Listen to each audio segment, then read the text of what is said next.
बिस्मिल्लाहिर्रहमानिर्रहीम। अस्सलाम वालेकुम। मैं प्रोफेसर तारिक नईम बदर, Urdu department the concept academy Islamabad. Lecture शुरू करने से पहले कुछ बातें अहम हैं। जब भी हम कोई सिलेबस शुरू करते हैं, कोई किताब शुरू करते हैं, तो हमें उसके पढ़ने से पहले उसके नतीजे के बारे में मालूम होना चाहिए। कोई भी किताब पढ़ के जब हम साल एक किताब पढ़ लेते हैं तो उसके बाद हमने पेपर देना होता है, इम्तिहान देना होता है। तो उस इम्तिहान देने के लिए हमें पता होना चाहिए कि हमने किन बुनियादों पे, किन लाइनों पे तैयारी करनी है ताकि हमारा पेपर बेहतरीन हो सके। तो इसलिए मैंने ये मुनासिब समझा कि जब हम आज क्लासेस शुरू करने जा रहे हैं तो पहली जो क्लास है वो आपकी होगी फेडरल बोर्ड के पेपर पैटर्न पे। मैंने बोर्ड पे लिख भी दिया है और आसानी के लिए मैं आपको कुछ वक्त में ये समझा भी देता हूँ ताकि आपके लिए आसानी हो जाए। हमारी एकेडमी में चूँकि अल्हम्दुलिल्लाह बड़ा बेहतरीन सिलसिला एक है पेपर्स की, हम पेपर लेते रहते हैं मुख्तलिफ औकात में। हर 10 हफ्ते से या 10 दिन के अंदर अंदर जो पेपर है वो होते हैं। फिर फेडरल बोर्ड के पैटर्न के मुताबिक हाफ बुक का पेपर होता है, फिर फुल बुक का पेपर होता है। कर सकते हैं, एक ब्लैक और दूसरी ब्लू। आप किसी भी सूरत में इन दो रंगों की मार्कर या पेंसिल के अलावा कोई पेंसिल इस्तेमाल पेपर के दौरान नहीं करेंगे। अगली चीज़ जो ममनू है वो बता देता हूँ। एक लेड पेंसिल, कच्ची पेंसिल जिसको हम कहते हैं, और दूसरी वाइटनर। अब करना ये है कि जो वाइटनर हम इस्तेमाल करते हैं मारूजी में तो अब किसी सूरत इस्तेमाल नहीं कर सकते, लेकिन पेपर के दौरान बाकी जो आप जिसको हम इंग्लिश में कहते हैं सब्जेक्टिव पेपर, उर्दू में कहते हैं इंशाइया हिस्सा, उसमें अगर कोई लफ्ज़ गलत हो जाता है, उस पर हम बात करेंगे आगे कि लफ्ज़ गलत हो जाता है तो हम उसका क्या अशर नशर करते हैं। कोशिश करें वो अशर नशर ना करें। तरीका बता देता हूँ, उस तरीके से आप लफ्ज़ गलत हो गया उसको काट दें, क्योंकि जिस तरह से आप उसको काटते हैं उस तरह से अगर आप उसका अशर नशर ख़राब कर देंगे तो आपको खुद ही बुरा लगेगा और मुमतहन को भी बुरा लगेगा। तो उससे बचने के लिए तरीका बताऊंगा कि पेपर में कोई चीज़ गलती हो जाती है तो हमने उसको काटना कैसे है। वहाँ आप वाइटनर भी यूज़ कर सकते हैं, उस लफ्ज़ को वाइटनर के साथ वाइट कर लें, उसके ऊपर नया लफ्ज़ लिख दें, ये भी एक तरीका है। और अगर वाइटनर नहीं है तो उसके तरीका बताऊंगा कि इस तरह हमने उसको काटना है। पेपर की तरफ आते हैं। आपके पेपर के कुल नंबर होते हैं उर्दू के 100। इसके लिए कुल वक्त है 3 घंटे। आपका पेपर होता है 3 हिस्सों पर मुश्तमिल।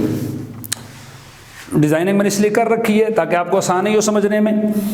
हिस्सा अव्वल होता है वो कहलाता है मारूजी हिस्सा, जिसको इंग्लिश में कहते हैं ऑब्जेक्टिव पार्ट। मारूजी हिस्सा, इसके कुल नंबर होते हैं 20। वक्त इसके लिए मिलता है आपको 25 मिनट। आप चूँकि अजीज़ तलबा व तलबात पेपर 9th और 10th के दे चुके हैं, इसलिए आप ये बात बेहतर समझते हैं कि जब मारूजी हिस्सा आप मुमतहन को वापस कर देते हैं 25 मिनट के बाद तो वो दोबारा आपको नहीं मिलता। इसलिए कोशिश करें कि इस दिए गए वक्त के अंदर अपने 20 सवाल मुकम्मल हल करके मुमतहन को जमा कराएं, ताकि बाद में ये पछतावा ना रह जाए कि मैंने तो 20 में से 18 किए हैं, 2 सवाल मेरे रह गए। तो टाइम मैनेजमेंट आपने करनी है लाजमी, और 25 मिनट के अंदर ये 20 नंबर का जो पेपर है ये आपने हल करके मुमतहन को वापस जमा करवाना है। और इसमें मैंने पहले बता दिया आपको, इन 2 रंग की मार्कर्स, इन 2 रंग की पेंसिल के अलावा कोई रंग की मार्कर पेंसिल, किसी किस्म की लेड पेंसिल जिसको उर्दू में कच्ची पेंसिल कहते हैं, वो आप किसी भी सूरत में इस्तेमाल नहीं कर सकते। अब आ जाते हैं हिस्सा दोम की तरफ। इसके कुल नंबर होते हैं 48। अब जो नया पैटर्न है उसके मुताबिक चूँकि सिलेबस हमारा चेंज हुआ 2 साल पहले, तो उसके लिए फेडरल बोर्ड ने थोड़ा सा पैटर्न चेंज कर दिया है। ये सवाल आपको होता है सवालों के मुख्तसर जवाबात दें। 12 सवाल आपने करने होते हैं और हर सवाल के हैं 4 नंबर, यानी एक सवाल 4 नंबर का है।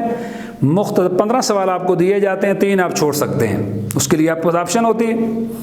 अब इसके आगे डिस्ट्रीब्यूशन किस तरह है कि अलिफ जुज़ मैंने लिखा है नसर के आपको 6 सवाल दिए जाते हैं, बाकायदा इसकी अलग से हेडिंग होती है। 6 सवालों में से आपने 5 करने हैं। 5 × 4 मसावी है 20 के, यानी नसर के 5 सवालों के आपको 20 नंबर मिलते हैं। आम तौर पे देखा गया है फर्स्ट ईयर सेकंड ईयर में, क्योंकि सवालात जो दिए जाते हैं उनके जवाबात तवील होते हैं, मुफस्सिल होते हैं, اس سے گھبرانے کی ضرورت نہیں ہے۔ پہلے یہ ہوتا تھا کہ آپ جو 9th 10th میں ہیں وہ 2 سے 3 سطروں پہ آپ 4 سطروں پہ جواب لکھتے ہیں۔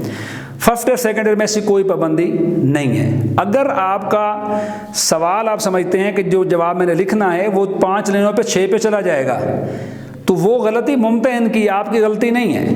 اگر اس طرح کا سوال آیا ہوا ہے مفصل جواب آپ لکھیں، ہاں کوشش کریں کہ 5 لائنوں تک آپ کا جواب مکمل ہو جائے، کیونکہ جو سٹینڈرڈ ہے فرسٹ ایئر سیکنڈ ایئر کے سوالوں کے جواب کا وہ 5 لائن کا ہے، 4.5 5 لائن پہ آپ کا جواب مکمل ہو جانا چاہیے۔ پھر بے جزوے نظم آتے، نظم کے جتنے نظمیں آپ کے پیپر میں سلیبس میں دی ہوئی ہیں، آپ کی بک میں دی ہوئی ہیں، ان نظموں میں سے 4 سوال آتے ہیں جس میں سے آپ نے 3 کرنے ہوتے ہیں، 1 آپ چھوڑ سکتے ہیں، اس میں بھی اسی طرح 3 ضرب 4 12 نمبر کے یہ سوال آپ کو نظم میں سے آتے ہیں۔ غزلیں جو دی ہوئی ہیں آپ کے فرسٹ ایئر میں 7، ان 7 غزلوں میں سے 2 سوال دیے جاتے ہیں اور 1 سوال آپ نے کرنا ہوتا ہے، تو یہ اس کے 4 نمبر ہیں۔ دال میں قواعد و انشاء کا سوال ہے، گرامر جو انشاءاللہ ہم آگے چلیں گے ساتھ ساتھ وہ پڑھیں گے، میں آپ کو ساری چیزیں ڈیٹیل میں پڑھاؤں گا، جس میں اسناد ہیں آپ کی، گرامر میں تشبیہ ہے، استعارہ ہے، مطلع ہے، مقطع، ردیف، قافیہ، کنایہ، مجاز مرسل، ساری چیزیں تفصیل سے سمجھائیں گے انشاءاللہ آپ کو گرامر میں۔ اس میں سے 3 میں سے آپ کو 2 سوال کرنے ہوتے ہیں، 3 سوال دیے ہوتے ہیں، 2 آپ نے کرنے ہیں، تو اسی طرح 4 نمبر کا سوال ہے اور 8 نمبر یہ، تو یہ آپ کے ہو جاتے ہیں 20 10 30 اور 2 32 اور 4 36 اور 8 40 نمبر۔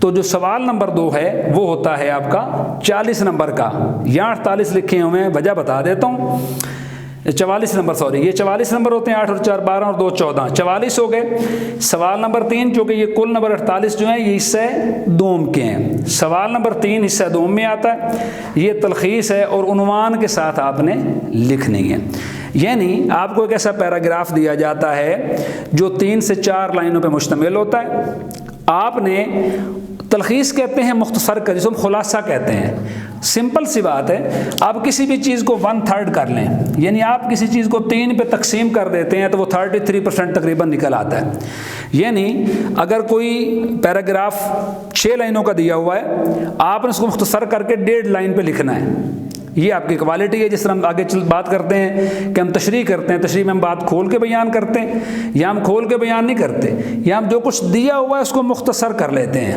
اسے کہتے ہیں تلخیص۔ تو مختصر کرنا ہے آپ نے اور اس کو عنوان بھی دینا ہے۔ ہم عام طور پہ عزیز اسٹوڈنٹس ایک غلطی کرتے ہیں، ہم تلخیص لکھ کے اس کے اوپر جو عنوان لکھتے ہیں وہ 1 لکھ دیتے ہیں۔ پیپر حل کرنے کا طریقہ انشاءاللہ آگے میں آپ کو بتاؤں گا، بعض ذہن میں آئی تو میں نے کہا بتا دوں میں آپ کو۔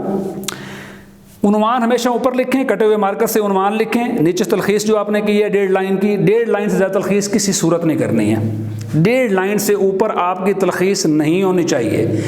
جتنے اچھے طریقے سے وہ پیراگراف جو آپ نے پڑھا اس میں سے آپ نے کیا آبزرو کیا وہ آپ نے وہاں لکھ دیا۔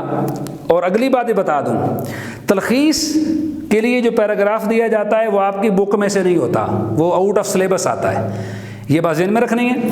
وہ جب آپ لکھ لیتے ہیں اوپر عنوان لکھیں، نیچے تلخیص لکھیں، اور جو اس کا حصہ نہیں ہے وہ بتا رہا ہوں، آپ یوں کریں، تلخیص لکھنے کے بعد نیچے لکھیں متبادل عنوان، کٹے ہوئے مارکر سے لکھیں، اور ذہن میں جو عنوان مزید 2 آتے ہیں وہ بھی آپ نمبر دے کے نمبر 1 اور نمبر 2 لکھ سکتے ہیں۔ اس کا فائدہ یہ ہوگا کہ جب ممتحن کو لگے گا کہ جو عنوان اس نے اوپر لکھا ہے یہ ٹھیک نہیں ہے تو نیچے دیے ہوئے عنوان میں سے بھی کوئی عنوان چوز کیا جا سکتا ہے۔ آپ 1 کی بجائے 3 عنوان لکھیں تاکہ وہ جو عنوان کا آپ کا ایک نمبر ہے وہ نہ کٹے۔ وہ انشاءاللہ بات تفصیل سے کروں گا پیپر کے حوالے سے۔ 3 نمبر کی تلخیص ہوتی ہے، ٹوٹل نمبر ہوتے ہیں اس کے 4۔ اب آ جاتے ہیں حصہ سوم کی طرف، یہ کل 32 نمبر کا ہوتا ہے۔ سوال نمبر 4، یہ سوال نمبر 3 ہم نے کیا، 2 پیراگراف دیے جاتے ہیں، 2 میں سے آپ نے 1 کرنا ہوتا ہے، آپشن ملتی ہے آپ کو۔ یہ پیراگراف سبق اور مصنف کا نام، سبق اور مصنف کا نام ہم لکھتے ہیں، کارویہ لکھنے کا کٹے ہوئے مارکر سے لکھیں، اوپر لکھیں جواب نمبر 4۔ ایک چیز غور طلب ہے جو یہ رہ گئی، پیپر تقریباً 3 صفحات میں مشتمل ہوتا ہے، کبھی بھی سوال کو دوبارہ ریپیٹلی اپنے کوئی آنسر شیٹ پہ لکھنے کی ضرورت نہیں ہے۔ آپ جس نے میں نے بات کی نا، یہاں لکھا ہے سوال نمبر 4، آپ پیپر پہ لکھیں گے جواب نمبر 4، नंबरिंग की गलती कभी ना करें। सवाल जो पेपर आपको सवालिया पेपर मिला है उस पे जो सवालातों के नंबर दिए गए हैं, जो जुज़वों के उन्वान दिए गए हैं, उसके मुताबिक लिखें। 2 पैराग्राफ आपको दिए गए हैं, एक आपने करना है, सिंपल है। ऊपर लिखें जवाब नंबर 4, नीचे लिखें मुसन्निफ का नाम कटे हुए मार्कर से, आगे जो नाम लिखना है वो बाल पॉइंट से लिखें। फिर इसी तरह सबक का नाम लिखना है, सबक का नाम कटे हुए मार्कर से, आगे सबक का जो नाम लिखेंगे वो लिखेंगे बाल पॉइंट से। तो ये इसकी डिस्ट्रीब्यूशन कुछ इस तरह का, 1 नंबर का होता है सबक का नाम, 1 नंबर होता है मुसन्निफ के नाम का, 4 नंबर की आपकी तशरीह है और टोटल इसके नंबर होते हैं 6। 1.5 सफ़े पे आप लिखें मिनिमम। हल करने का तरीका, क्या चीज़ें ऐड करनी है, इसमें चंद चीज़ें बता देता हूँ। मैंने पहले कहा कि इंशाल्लाह जब पेपर हल करने की बात आएगी, लेक्चर हम इंशाल्लाह आपको लेंगे तो उसमें मैं आपको समझाऊँगा कि कौन सी चीज़ किस तरह से आपने हल करनी है। इसमें आप कुरान मजीद की आयत का तर्जमा ऐड कर सकते हैं, हदीस नबी का तर्जमा ऐड कर सकते हैं, किसी मुफक्किर का कौल ऐड कर सकते हैं, आपको कुछ अच्छा शेर याद है वो लिख सकते हैं। सादा सी बात यह है कि तशरीह करते हुए ऐसी बात ना करें जो मुम्तहन को या किसी भी पढ़ने वाले को बुरी लगे। इखलाक से गिरी ज़बान इस्तेमाल ना करें, सादा ज़बान इस्तेमाल करें। 1.5 पेज पे, 1.5 सफ़े पे आपकी जो तशरीह है वो एक बेहतरीन तशरीह साबित हो सकती है। सवाल नंबर 5 पे आते हैं। इसी तरह 2 नज़म पारे दिए जाते हैं जिसमें से आपने एक की तशरीह करनी होती है। उसका तरीक़ाकार भी यही है। एक चीज़ हमेशा अजीज़ तलबा हम गलती करते हैं, वो क्या है, हम कहते हैं नज़म का नाम लिख देते हैं। याद रखिए नज़म का नाम नहीं होता, नज़म हमेशा मुकर्ररा मौजू पे होती है, इसलिए नज़म का उन्वान लिखा जाता है। नज़म का उन्वान लिखें, नीचे शायर का नाम लिखें और तरीक़ाकार वही है, हमने कटे हुए मार्कर से लिखना है। ऊपर जवाब नंबर 5 भी कटे हुए मार्कर से लिखना है और जो नाम है शायर का और सबक का उन्वान है वो हम लिखेंगे बाल पॉइंट से। नीली से लिख सकते हैं, ब्लैक से लिख सकते हैं, काली से, आपकी मर्जी है, ममानियत नहीं है। इसकी डिस्ट्रीब्यूशन से 1 नंबर की आपकी होती है नज़म का उन्वान, 1 नंबर आपका होता है शायर के नाम का, 5 नंबर की तशरीह और टोटल इसके नंबर होते हैं 7। अब आ जाते हैं सवाल नंबर 6 पे। इसमें एक चीज़ समझने वाली ज़रूरी है। 5 शेर आपको दिए जाते हैं 5 मुख्तलिफ गज़लों में से। मुमकिन की मर्ज़ी है वो 5 मुख्तलिफ में से दे दे या किसी एक में से 2 दे दे। आपने 3 करने हैं, 2 आप छोड़ सकते हैं ऑप्शन पे। इसमें एक इंटरेस्टिंग बात है, अभी जो नई SOP है उसके मुताबिक आपको तशरीह के यानी एक शेर के शायर के नाम के साथ अगर आप तशरीह करते हैं तो आपको नंबर मिलते हैं 3। समझने वाली बात यह है, 3 शेरों की आप तशरीह करेंगे गज़ल या शायर की। शायर का नाम आपने हर सूरत लिखना है क्योंकि शायर के नाम का एक नंबर है।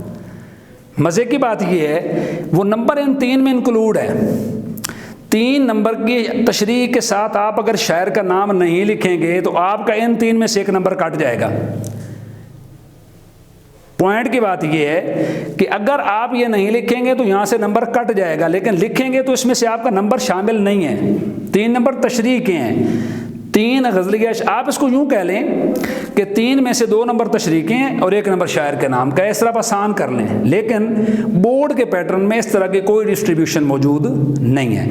आमतौर पर यह देखा गया है, हमने पेपर मार्क करते हुए ये देखा कि 3 नंबर अगर आप शायर का नाम नहीं लिखते तो 3 में से नंबर आपका कट जाता है, 2 रह जाते हैं। और अगर आप लिखते हैं तो उसका अलग से नंबर नहीं है, तशरीह में उसका नंबर जो है वो शायर के नाम का शामिल है। अब हम आ जाते हैं सवाल नंबर 7 पे। मुकालमा, जिस तरह हमने 10th में पढ़ा, 9th में पढ़ा, मुकालमा हम पढ़ते रहे हैं। मुकालमा कहते हैं आपस में बातचीत करने को, 2 लोगों के दरमियान बाहम किसी मुकर्ररा मौजू पे बातचीत करने को मुकालमा कहते हैं। अब फ़र्क है, मुकालमा 5 नंबर का है, 2 सफ़ों पे लिखें। स्टैंडर्ड मुकालमा जो है वो 18 मुकालमों से 22 मुकालमों तक एक अच्छा मुकालमा समझा जाता है। तो आप कोशिश करें 2 सफ़ात पे तकरीबन ये मुकम्मल हो जाता है। वही बात, अल्फाज का चुनाव अच्छा करें। बातचीत बहुत से मुकालमे हैं, उस्ताद और शागिर्द के दरमियान मुकालमा आ सकता है। उसके बाद किसी भी मौजू पे, तालीम के मौजू पे, इम्तिहान के मौजू पे किसी भी मुकालमा आ सकता है। तो आप वो मुकालमा लिखें 2 सफ़ों का, 5 नंबर का वो है। सवाल नंबर 8 है ख़त, और ये होता है 5 नंबर का। ख़त भी इंशाल्लाह जब ग्रामर हम पढ़ेंगे तो इंशाल्लाह मैं आपको ख़त पूरा बोर्ड पे तफसील समझाऊंगा कि किस तरह से आप 5 नंबर पूरे ले सकते हैं। तो पूरे पैटर्न में किसी को कोई बात समझ ना आई हो तो वो पूछ सकता है। Okay, thank you.